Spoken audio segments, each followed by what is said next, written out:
welcome to the second episode of Checking the Tapes. I'm Hushfield and with me is Lucas. How are you doing, Lucas? Nice. Ready to check some more tapes? Yeah, let's go, baby. So last weekend we had Red Bull Kumite, sick event in South Africa, and we definitely checked that, did we not? Yeah. Checked most of the tapes. Exactly. So we'll be talking about that today. So Red Bull Kumite is probably like one of the two main topics. The other main topic, of course, the Japanese Street Fighter League, which will be starting in exactly 2 days, and we're super pumped for that. But first, as we do a few spoilerless recommendations, we're going to keep these super short. From Red Bull Kumite, we have 3 recommended matches for you, all from the first round. Round 1 match C, D and H. We will link them with a timestamp in the descriptions below. Check those. But yeah, spoilers. Yeah. Sick event, man. Spoiler time, baby. Yeah, so I guess we sort of previewed the LCQ as well last time. Mm-hmm. And right as we were uploading the episode, a whole bunch of things shifted around, right? Yeah. Like Arsenal Ash not showing up. I mean, you know, he couldn't make it. It's Pakistan, so it's possible that there were just some visa issues. But like, I also wouldn't be surprised if he just wasn't confident enough in the game to like actually show up. Which it makes sense. I wouldn't blame him for it. So yeah, no, I think like both possibilities are there. I mean, things have been kind of rough in Pakistan, like last year, ever since the floods and whatnot. But also, yeah, we were predicting him to get washed, and that was like honestly, if he just decided not to show up, like I do not blame him at all. It's also low-key nice because like Angry Bird. Like it's nice because otherwise it would have been Angry Bird or Kakeru wouldn't have made it into the main event, right? Exactly, and those were the two that we had projected to be grand finals of the LCQ, Angry Bird and Kakeru, and we sort of like put our money on Angry Bird, and it feels like Red Bull had done the exact same thing because they gave him the call up, and then the grand finals for LCQ was Kakeru versus Ending Walker. Really, it was all Keikakudori. Yeah, it really was. And like, yeah, I'm really glad both of them got into the main event because honestly, Kakeru and Angry Bird, even though neither of them did, I think both of them could have been in grand finals easily. So for real, yeah. Kakeru, we will probably mention him a bit later on as well, but he looked so strong, man. Yeah, as far as the LCQ is concerned, there are no real big surprises there. Kakeru and Ending Walker, they're the 2 strongest players. They both made it into winners finals. They both made it into grand finals. I was a bit surprised by Ending Walker picking the Honda, but you already sort of knew this, right? Yeah, I saw some menacing foreshadowing on Twitter, him talking about like how easy Honda was to win with, him getting to master on the 72 win streak. So I had like a bad premonition about that pick. Yeah, no, god damn it. Like, especially as a Ryu main, it hurts the soul. And he switched to Ryu like 1 game in grand finals, and he got washed just as hard. It was kind of heartbreaking. Like also the what was it? They had these like interviews right before they had to play grand finals. They had some like words from the players, and Kakeru went. He basically just went, I'm going to enjoy this. That's literally what he said in Japanese. And then Ending Walker, sort of diffusing the event before it even started. He just straight up went, I don't think my chances are very good, but I'll try. Yeah, I respect it. From what I saw on Twitter, it looks like he enjoyed his time watching the main event as well. So yeah, he's a cool guy though. Like I'm glad we got to see more of him. One other thing that I really liked from the LCQ is he's a guy who didn't make it into the main event, but the Zangief player Sekwele, he's a cool guy. Like I really enjoyed his play. He also participated in the combo contest. Oh, that was him. nice. I see. Yeah, that was him. But yeah, Okay, LCQ. again, nice. I think that about covers it, right? Kakira won. Yeah. There was no real surprises there. So yeah, Kakura being the highlight, which is kind of a trend that honestly kind of came back in the main event as well. So. I do not disagree. What did you think of the main event, by the way? Yeah, the main event was great. I mean, I've been playing, Jury's my main, but I've been playing a lot of Marissa as well. So I was just looking forward to seeing Big Bird play, honestly, against all these top players. And I knew it was just going to destroy people. And then after seeing Kakira play like the entire day and stuff, I was like, maybe Kakira can stop this guy. But in my mind, that was the only player I was like, maybe this guy has a chance. But like I've seen clips on Twitter of Big Bird, like he practiced a lot versus JP with Marissa. So I knew he was also very ready. So I was like, yeah, let's watch. And after a couple of games, I'm like, yeah, Big Bird is just too fucking good. The only person who could stop Big Bird is Angry Bird, I think, but yeah, unfortunately. Yeah, I 100% agree with you. So apparently this is a stat I wasn't aware of, but they mentioned it during the broadcast. Apparently, since the launch of Street Fighter 6, Big Bird has won every single bracket or tournament that he's entered. He hasn't lost a single one. I don't know how many he's entered, but I'm not surprised either way. Yeah, and then the other thing that you mentioned, Angry Bird, Big Bird. Personally, for me, I was so sad to have them as a team kill in the first round. Yeah, I was tilted. I was fucking tilted. Because that, let's be real, that was the real grand finals, right? That was grand finals, yeah, for sure. Honestly, for sure. I don't see anyone else in this bracket beating Angry Bird, personally. No. So obviously, these players, very good friends, teammates. They practice together. They literally share a Twitch channel. They've played each other thousands of times, and you really saw that from the absolute. Like the first round was absolute fireworks. And you know, people might be talking about like another first round match a bit more when it comes to this tournament, but for me, like this was the match of the entire event for sure. Yeah, this match was insane. Final round, final game. Angry Bird mentioned after as well that like recently Big Bird has had a slight edge on Angry Bird, he said, so I guess that kind of reflected at the end. But yeah, it could have gone both ways, and I still think Angry Bird's probably the second or like at the very worst third best player at this main event. Even though I got knocked out. And what I really liked is the fact that you could immediately sense that they play each other all the time. Like the reads were insane. Like so many perfect parries because like they know exactly what they're gonna do on offense. Like Big Bird perfecting Angry Bird and then Angry Bird perfecting him back the next round. I mean, it's just so good. Yeah, even Damascus said it, like, please just make this a first to 15. Like, this was the match of the tournament.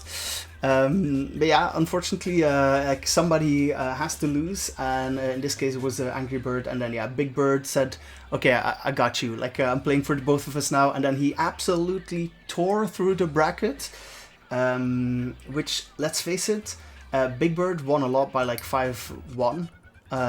But there were a lot of 5-0s and a lot of 5-1s. Most of the matches were not that close.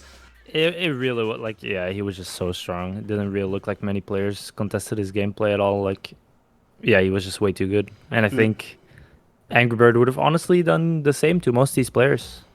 Yeah, I do not disagree. And probably that's not too surprising, right? It's a new game, and you can really see that people are learning it at a different pace, and they really are at like very different levels. They really are. Like a lot of the top pros as well, like that are at the top of the game, and at the end of Street Fighter 5, you can really like see a big discrepancy in like levels even between those pros. Like players like Gachikun and stuff, even though he was doing a lot of good stuff, I felt like he was not on the same level at all as some of these other pros. Gachikun got rickrolled, absolutely rickrolled. Yeah. And like same with these other players, and yeah, everyone learns at a different pace, and it's still very, very early. I think the upcoming Street Fighter League is also going to show like a lot of like the current hierarchy of like player level of the Japanese players and how that's going to go. So yeah. Yeah, speaking very interesting. of Gachikun, so it was Gachikun Oil King in the first round. Oil King also a Manon player, but he picked Chun-Li in this matchup. And he's the second like good Manon player who refused to play the mirror match, which is interesting. Like we talked about Item last week, and he did that as well. I mean, that was a bit different though, because Oil King actually looked like it was very good with Chun. Like, he probably played both characters like equals amounts, and maybe feels not only like more comfortable on Chun, maybe even feels like Chun does very well against Manon. I wouldn't be surprised at all. And it did not look like it was a like, ugh, I don't want to play the mirror type of pick. Like, he looked very good on the Chun, and Idom, yeah, I'm not selling no flame, but Idom was definitely like, the mirror. Let me just pop out my diamond jury. Like, yeah, okay, that's kind of how it felt like. Yeah. Yeah, as far as his other like first round matches went, yeah, Problem versus Idom. Idom got rickrolled. Not ready for the Lily matchup at all. Yeah, I think he had a very unfortunate circumstance as well, like coming to the event. How? What happened?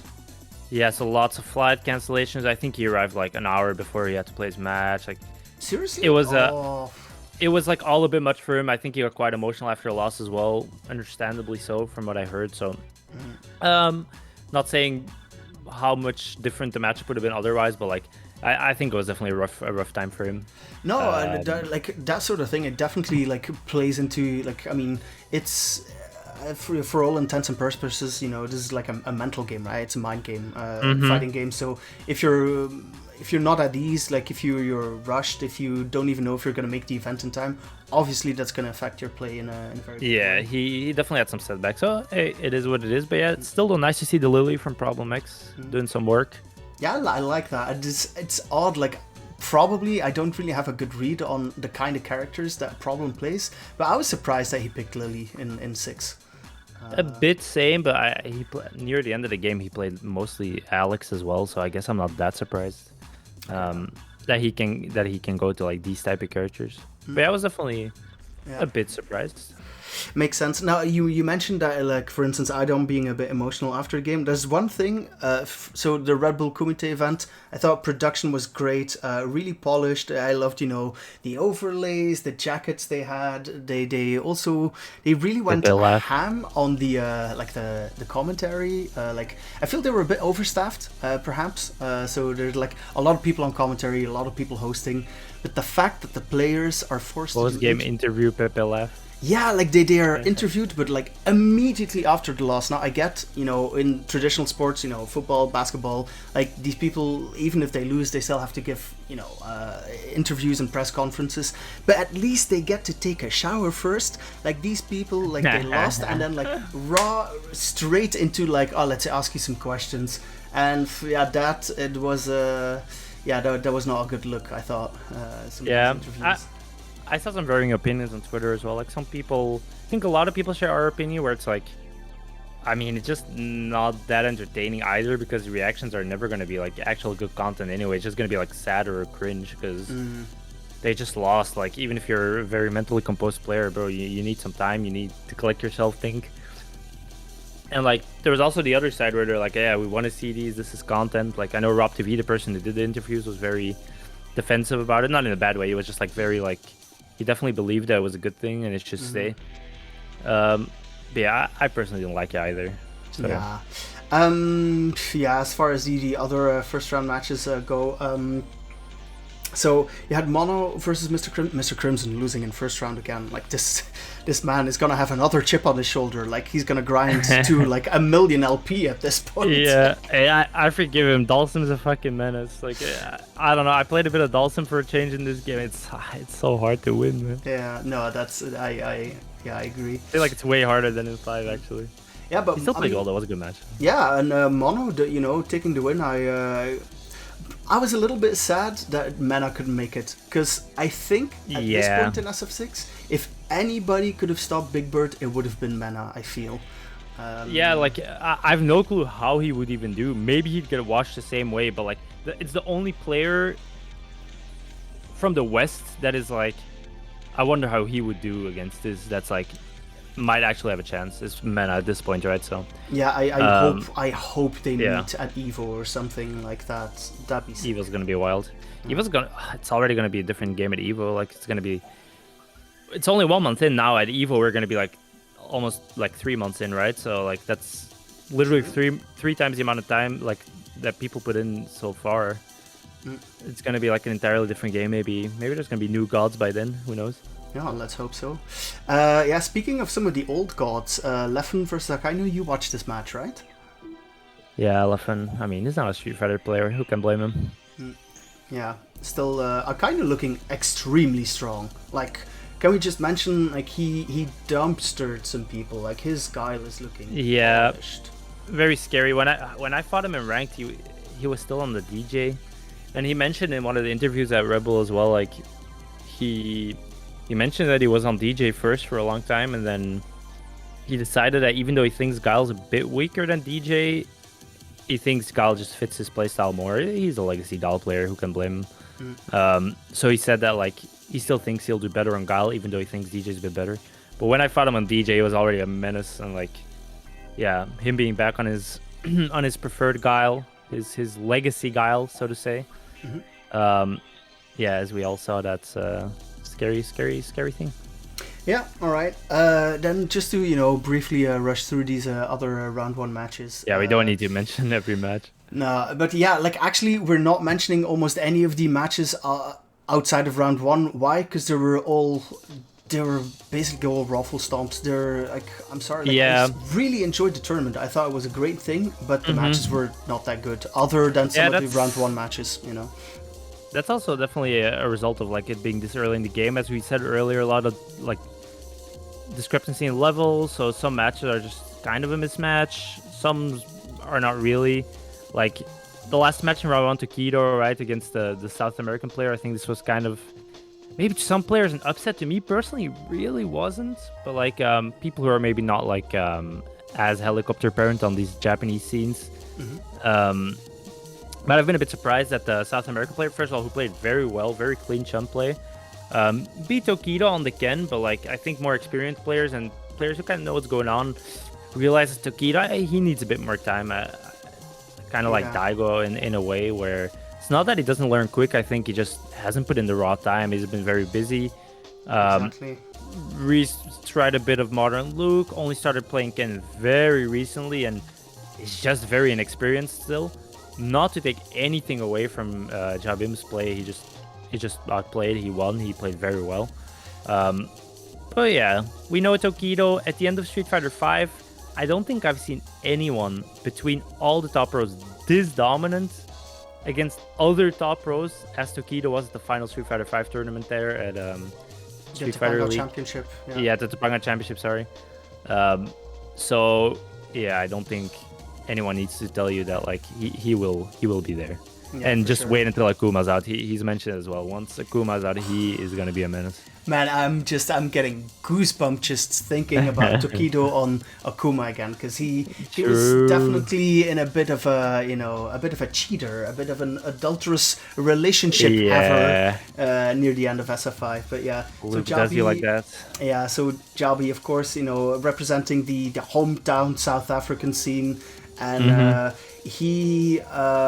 Honestly, like, even though, like we mentioned, that Tokido's classic Ken was not, up to snuff yet, it is not like he got out gimmicked. Like, it's still Tokido. It's still an absolute legend. Yeah. Super, fundamental player. And Jabi, like, he out-fundied him. He was just like, he shimmied his ass. He broke his ankles in 15 places. He had like multiple perfect rounds versus Tokido, and like every single win, the crowd just went absolutely bonkers. A really good match. That was Hype City, that match. I really liked that one. Yeah, that was a good match. But yeah, with that, I think Rebel Kumite is in the books. So if we, the matches that we recommended, by the way, are Tokido versus Jabi, Angry Bird versus Big Bird, match of the tournament for sure, and then Jun versus Bunchan was honestly also a real, a slobber knocker. That one's pretty good as well.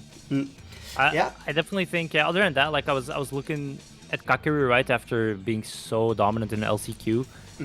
And yeah, he absolutely dismantled Problem X's Lily. That was just unplayable. Um, and then it was like also kind of like a semi-grand final in the way that when Kakeru had to fight Big Bird in the semifinals, it for me when I was watching it was kind of like, okay, this is like the real test. If Big Bird shows the same like level of dominance that he had displayed in all the previous matches, we just know, okay, this tournament's over. But like I really felt that there, like if this was gonna go like semi-close, that like we really know that Kakeru is like up there with maybe like the top 3 players in this, the top like 2 players in this tournament being the both the birds. Um, yeah, Big Bird just too strong. Knows the matchup so well. You saw the practice in the matchup. Dismantles the EX parries, just everything he wants to do. And Big Bird's in the final, going up against that juicy Akainu Guile. Bit of the same type of fashion. Yeah, just Big Bird too strong. And honorary Angry Bird in second and a half place for me. Yeah, I agree. Like he honestly he got robbed of like at least a silver medal there. Yeah. Kakeru as like a final note, like winning the LCQ. His previous name was Uzura in SF5. He was kind of like up and coming near the end with his Ryu. He had like an insane clip at Evo against Kawa where he calls out the V shift at the last 2 seconds of the match, where it was like 1-1-1-1, and Kawa had like a guaranteed win. And Kawa did like offensive wake up V shift because he was gonna time him out.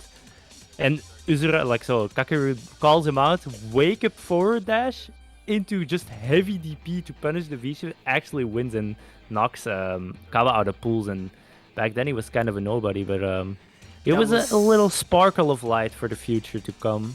For sure, yeah, we're linking that match in the description for sure. So basically, Yeah, honestly, everything we mentioned, we'll make sure that we have all the links in this description.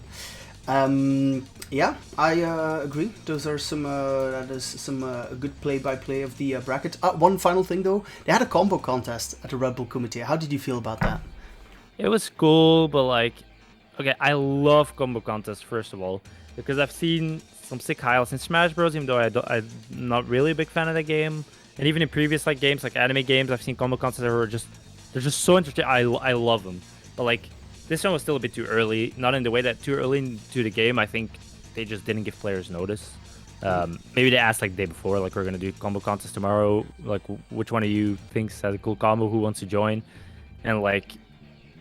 So even though I think the coolest actual combo was a Monos combo that didn't get finished, and that was like an actual combo contest combo. You know, he did like a Dawson Fireball. He was going mid combo, then he gets hit by the Dawson Fireball, and he can continue combo. And like that's an actual combo contest like combo. But, like other than that, most of them are like Angry Birds combo was just a very optimal BMB to punish like a Dragon Lash kick, which is sick. But like I don't think it's ideally what you go for in a combo contest.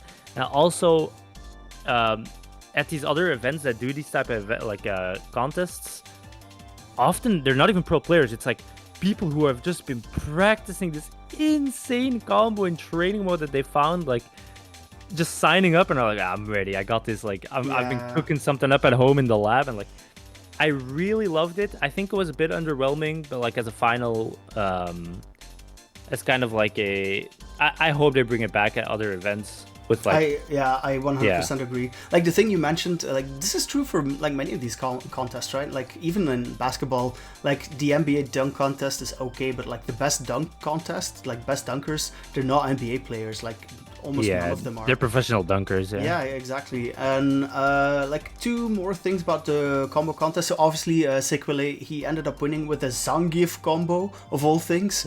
But you know, I like it. He's just mellow dude. I respect the fact that he went with a GIF combo. So speaking of respect, Logan Sama, I truly respect that he went up there because he knew, right? For him, that is a lose-lose situation. He has nothing to gain by doing not wrong. He has everything to lose. And honestly, the combo that he was doing, okay, we've seen a lot of these Ken combos, but still, I thought it was super sick. I was a bit bummed that he sort of like gave up before his time completely ran out. Would love to see a bit more fight from him, but honestly, sick combo, and I really do appreciate the fact that he tried it because he knew beforehand that he was gonna get roasted on Twitter. which he Yeah, was. unless he actually was like semi-decent at execution. Yeah, like the combo was good, but like, it's not that hard to finish that combo, so I was kind of tilted as well, I'm not gonna lie. So yeah, but props to him. The combo would have been cool, didn't finish it, unfortunately. I saw Punk like meme him after on Twitter, like saying he did it first try or something. But Yeah, exactly. Leave it to the real content creators. yeah, something like that. Yeah. But yeah, props to him still. Still felt kind of cucked though, but that's just what's gonna happen in combo contests where like time runs out when when you see what the intention is. Yeah. That's true. Like first episode we briefly squeaked through the not cursing in the first. Apparently it's the first 7 seconds. Like we had it somewhere around the first minute, but it's been a while. Let's get a good nice fuck in here. Whoa! It's relax, Satan. But yeah, okay. So that was Rebel Kumite. Thoroughly enjoyed the event, and then upcoming Japan Street Fighter League. Dude, I'm really excited about this game. Yeah, same. This in the same way that Rebel Kumite was kind of like a trial of fire for the Western players, and obviously a couple of Japanese players as well. Don't get me wrong, but like. About like the level that they're at, the gameplay that's being shown. SFL is kind of the same fashion where this is really going to be the first opportunity where you're going to see everyone at their max strength really go for like, really play for the win, show what they've done this past month, and yeah, this in like a recurring format. I'm excited. We're definitely going to see some new stuff with pretty much every character on the roster, I think. Yeah. So speaking of the format, so this is obviously it's a team league. There are 9 different teams composed of 4 players each, and every match will have each team select 3 of its 4 members to play a 1v1 match versus one of the other teams. Now, the number of wins that is required for each match is different. So they'll play a first to 3, a first to 5, and then a first to 1. Now, especially the first one, that feels a little iffy. Also, you get different points for each of the wins, so you get 10 points if you win a first to 3 match, 20 points for every win in the first to 5, and then 5 points for the first to 1. And basically, and this has been sort of like a theme of like the Street Fighter League in the past, the order in which you send out your players will be crucial, and I think, I might be wrong about this, but I think it's blind pick. So they have to sort of like guess what the other team's strategy is going to be and sort of that's usually how it goes. In previous seasons it was like you really had the shot of like the back room where they're like talking to each other, the team, like who are we putting first, maybe, you know, if he goes first and it's better to put him first, like, where they really like think about it and then they give their picks, and then the cute girl announcer goes, and the first match is Gachikun versus Joe Mama. And yeah, that's basically how it goes. So like I think the blind pick is very cool. I like the bit of like strategic gameplay, especially with the different first 2, 3, 5 ones that they implement, which there's a lot of players who would rather play first to 5 than a first to 1, where I don't want to play first to 1 against the Blanca, that's all I'm saying. That is factual and true. I don't want to play first to 3, first to 5, or first to KMS against Blanca either, but like someone's gonna have to tank it, so yeah, I'm glad you got that in there. But honestly, they did. So Capcom Fighters Japan, they had a pretty long stream, you know, introducing the Japanese Street Fighter League that'll start later this week, and they had Momochi on there as well.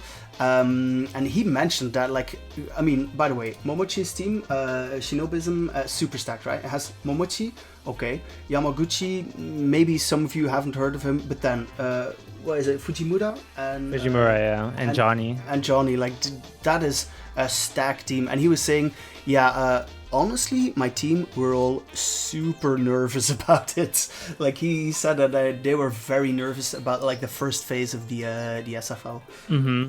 Yeah, I think Momochi, he's just too damn good. He learns so fast. He's going to be an insanely strong player in this entire format, for sure. I think Fujimura as well, no doubt about it. I think this game really suits him as well. I think Yamaguchi and Johnny, the 2 younger players, are kind of like not wild cards at all. We know they're very strong in 5, but I think it's going to be a bit of wait and see to see how strong they are, because from what I remember in the demo as well, I think Momochi was still Momochi and Fujimura definitely manhandled both Yamaguchi and Johnny quite hard in the game. So it's gonna be interesting to see how much they developed and to see if they're really competitive with the best players in this league. Yeah. But I'm very sure both Momochi and Fujimura are these best players in the league, type of caliber. So For sure. yeah, this team is strong for sure. Yeah, and you mentioned it, but shout out to the Shinobism SF6 demo streams. Jesus, like I got all my review tech from there. Like they were pulling off stuff that nobody else was doing, so that was cool. And we briefly mentioned it. There's multiple phases to the tournament. So basically, on the 7th of July, the first group phase starts. That has 9 teams. And then out of these 9 teams, the top 6 teams will advance to the second group stage. And then once all of those matches are done, then there's like further stuff. But one of the things that we should probably mention is that many of these teams, they're sort of like linked to a certain geographical location in Japan. So you've got some Tokyo teams, you've got Osaka team, Hiroshima team. And personally, I really like that. It adds a bit of like flavor to the teams as well. And so in this second group phase, there will also be home and away games. So they're really going to push that a bit further, even like the geographical the regional character of each team. But then whoever is in first place at the end of the second group phase, they get seeded straight into grand finals. But then teams 2, 3, and 4, they will have to compete in a playoff to see who the other grand finalist will be. And then they'll have grand finals, and then whoever wins that will go up as the Japanese representative to fight, the winner of the European and the American SFL. So yeah, we got some content coming up, boys and girls. Soon, baby, 7th. Yeah, I'm really excited about it. Any teams or players you're watching out for? Things that you're excited for? Yeah, I'm the most excited for the Osaka team for sure. Like no doubt about it. It's just such a like interesting team because of the players, but also just such a scary team. Like first of all, Goichi, he is just literally every Street Fighter player, like every Japanese player calls Goichi a fighting game god, and that's coming from fighting game gods. Like they call him the fighting game god. Like, would it be fair to say that he has the best defense in all of fighting games? I mean, his defense is insane for sure. But yeah, like that's to say, just Goichi, just an insane player in every fighting game he touches. He's just so much better than everyone else. And it's gonna be interesting to see him pursue that in Street Fighter again a bit. So we'll see how good he does. But no doubt about it. If he puts his mind to it, he can be one of the best players in the world easily. So that's already like quite interesting to see him come back to Street Fighter. Then the second player, Fenrich, is also very interesting because he's also known to be an insanely strong player. For people who don't know, he was a top DBFZ player for years on years. But then DBFZ players who don't know this, he is bar none the best BlazBlue player that has ever touched Central Fiction like on the planet. So no one is as good as him. Like he wins everything he enters. He wins Evo. He wins everything. He's the best BlazBlue player ever. He was insanely good at Dragon Ball. I have no doubt in my mind that he can be good at Street Fighter, but also very interesting to see him compete, right? Then Dogura, I guess a bit less to say about him. He's just going to be really good. Just consistent, strong. I think he plays DJ, as far as I know. Yes. Yeah, he played Jamie in the beta, but he might be on DJ now, yeah. Yeah, I think he plays DJ. Very strong character. I'm sure he'll show us some good stuff. And then Kazunoko, honestly about in the same category as Goichi, known to like all these other top pros as just a guy who's good at everything, every game, just insanely good. He's gonna most likely be Kami straight through. Been grinding that character non-stop, got the real good stuff, got the real good neutral, the offense. So yeah, this team is just kind of very scary, honestly, full of gods from multiple games. Yeah, so Cyclops, Osaka, they're gonna be. Are you calling it now? They're gonna be in the playoffs. I don't know. That's the interesting part. It's because like they do have these players who maybe haven't really been that focused on Street Fighter, but it's just like it's that superstar team that got assembled, right? It's like they got all the like gods from every region of the world, and then it's like they assembled them into a team, into a new game. It's like they might be like whatever, but they also might just be insanely cracked and like be so good at it. So no predictions, but I think it's just a really exciting team all around.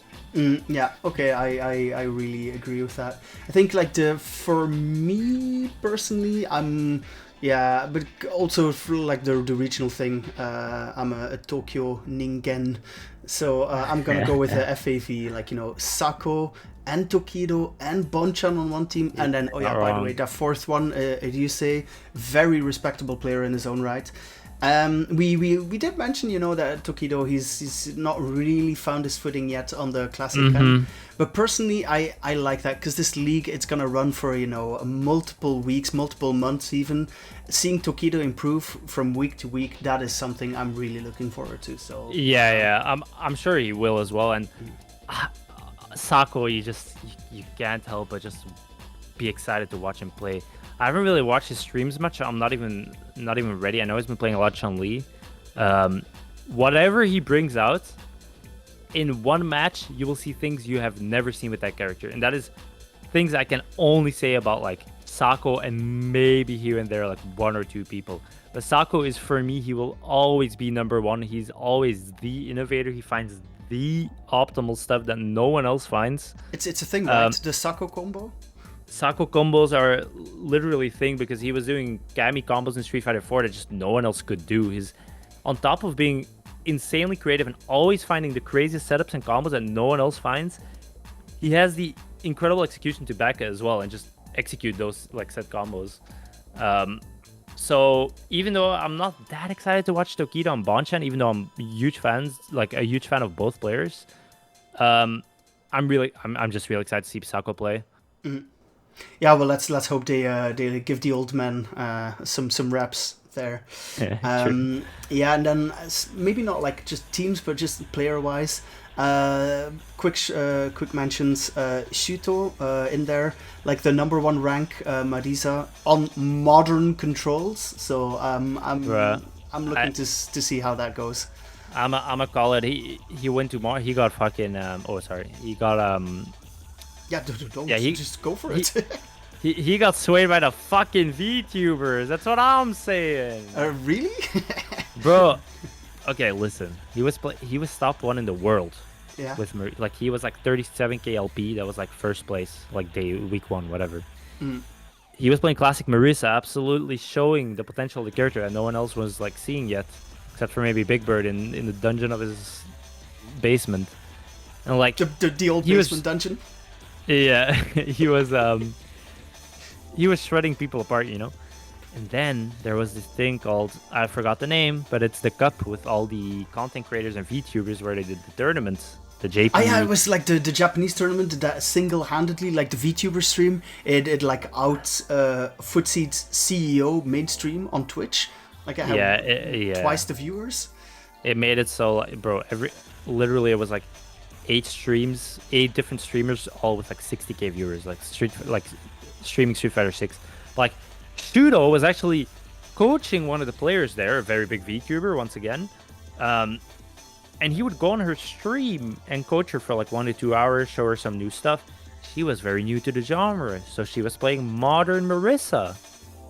What does Shudo do? He doesn't know what the fuck to do with modern, so he learns modern a bit, you know. He learns which buttons do you have access to, what are the optimal combos you can go for in modern, because combos are obviously also limited when you use modern controls. He learns this, teaches her new stuff. What happens? The tournament's over. You open his stream. You see that daunting M in the top left corner. You think, what happened to you, my friend? And now he's just stuck with modern. So I just think he started playing modern to teach the VTubers, and he just never looked back. I don't know. But just to be clear, like even though you're playing modern, if you do the the full motion input, you can still do the classic stuff, and you get the full combo damage, right? Yeah, so that's the big thing. It's if you do the actual motion, you don't get the damage scaling. So if you do the specials while doing the actual motion, you get 100% of the special damage, which is very big. because that means you can use the broken parts about modern, which are very fast reactions, the ones on DIs, like and other stuff, while still um, kind of limiting your limiting your limitations, so to say. Um, Obviously, you still lose access to stuff, but yeah, it's gonna be interesting. I haven't checked in like the last week or so, so I'm still curious to see what he's gonna pull out. But like, yeah, it's definitely not gonna be a surprise if we see that M at the top left when he plays. Yeah, let's hope all he pulls out is the M. Yeah. So yeah, other like looking back at my choices, like this is the Humane Classic. Like this is vanilla, no chocolate chip. Machabo, I like Machabo. What can I say? He plays classic Ken. All the other pros I are play Ken, yeah. Yeah, they're kicking his ass. Like he's not doing well, honestly, but I still want to see him play. I just like I like Machabo. And Yeah. yeah. He's also one of those players like Guilty Gear God, Xrd, literal God. Like he was the best GG Xrd player, together with maybe some other players, but there's no doubt like he's so strong. Like we've seen him do it in Guilty Gear, we've seen him do it in Street Fighter 5. Even if he doesn't do well yet, we'll see. He might do well, but like yeah, he'll be here to stay. He'll do great. Yeah, and then there's a potential Nemo versus Itazan match. Like, I can't wait. I cannot wait. So this is something because I'm a bit newer to the FGC, and like I sort of missed this whole like shake my hand business. So I went on a bit of like, correct me if what I'm saying is not right. But so apparently a long time ago, it was either 2016 or 2017. Itazan, like Zangief player, obviously, and Nemo is notoriously, he hates Zangief, and Itazan was bodying him, like left, right, and center. But also he like beat him 7-1 at Topanga League, and at that point, Nemo, he refused to shake Itazan's hand. It became this huge thing, obviously very impolite. How dare you in Japan? Yeah, which at that point, already gotta say, Nemo's Zangief hatred was already well known and deeply baked into his brain. So. Yeah, and then I believe it was either the same year or the year after that, I think it was Capcom Cup 2017, that Nemo then got his revenge in the set, and he instantly popped off, and he walked over, dressed very sharply with the shirt and everything, and just presented GG shake my hand. It's just such an iconic presented the moment. hand Yeah. with the smile of doom. Yeah, and honestly, it took Itazan a while to go for that handshake, and that handshake, that looked a little iffy. But yeah, so honestly, great rivalry. Iconic moment. We'll link it in the description below if you haven't seen it. Well, we're sure you have. And yeah, so that's something I'm looking forward to. So yeah, lots of stuff to look forward to, really. Nemo also never just calls Zangief. Like, he acts like it's fucking Voldemort, just calling it like that guy. Yeah, exactly. He who shall not be named. Yeah. Yeah, so some other stuff they mentioned during the official stream. I see we actually mentioned most of it. Yeah, there was this whole stretch where they just had like the team managers do like the typical Japanese speeches, lots of words, nothing was said, and then yeah, they did also have Momochi in a suit, by the way. we'll put that in the vault. that's a crime. That's a crime, honestly. Yeah, because they showed off like the intro movie to the SFL, and like all the players, they were like dressed up in these like urban get-ups, and they had like the spray cans. They're really going all in on this Metro City stuff. At the end of the stream, weirdly enough, they showed off Momochi's Battle Hub avatar, and they had him play some Battle Hub matches live on stream. Let's go! Now that's content. Right there. The content that you can't find anywhere else. Exactly. But yeah, so basically, SFL's about to start. We are super excited. Anything else you want to add to that? No, yeah, very excited. Tons of good players. I want to see Akira Kami. He's always the Akira god, the Kami god. He's also going to show that new stuff like Sako does for whichever character he picks. Akira he's BC6 Akira. That's him, right? Yeah. That's his master. Okay, Yeah. yeah. I've seen tons of his replays now. Okay, now it clicks. Yeah, he's He really good. he was like a young player coming up in SF5. He was like suddenly he started beating Daigo and like every insane player in Street Fighter 5 is like, who the fuck is this guy? And he played Cammy, he was smoking everyone. Now he's very established, and in this game, every time I see something on Twitter that's like, what the hell is this combo? Where it's always him. Like the Cammy stuff. Like if you want to see very solid, insanely good Cammy play, you'll be watching Kazunoko.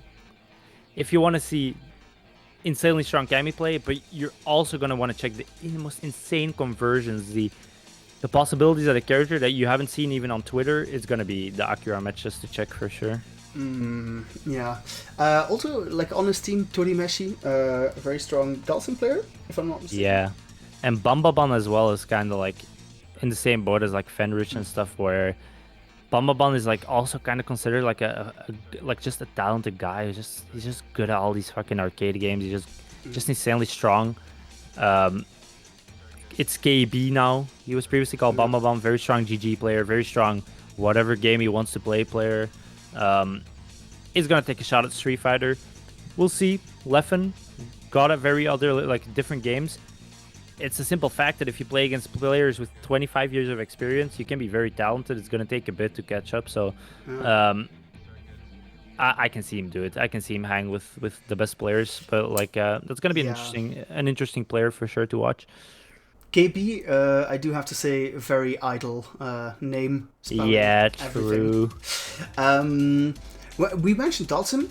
Do you know who we haven't mentioned and who I really haven't seen or heard of at all? Fudo. Like Fudo Dalsim apparently is getting along swimmingly. He's apparently doing quite well on the character, so it'd be sick to see him to see that as well. Yeah, I wonder if he's gonna do well. First of all, I still kind of have my doubts about Dalsim as a character and like how he can like win. And then, secondly, like. The first week, everyone was playing the game, grinding, finding new stuff. What was Fudo doing? Playing World Tour.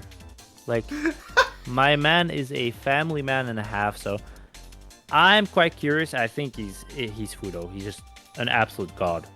He can do good if he wants to. Let's just see how good he is already. That's what I'm gonna look forward to.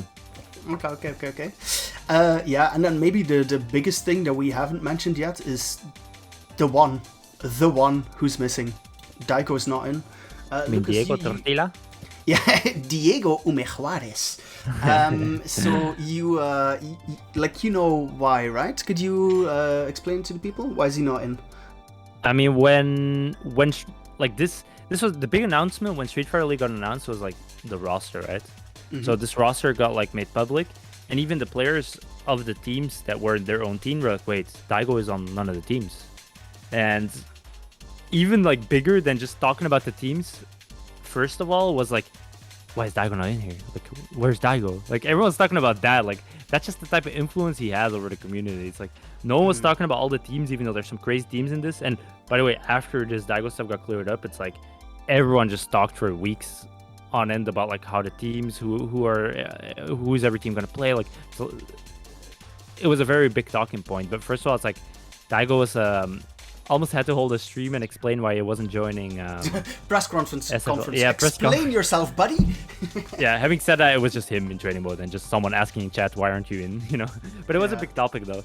And what he said on stream is basically like he really loves Street Fighter League and it's a very good environment, but like he's been kind of feeling like organizing stuff himself more as he did in the past, which is simply something you can't do when you're in Street Fighter League.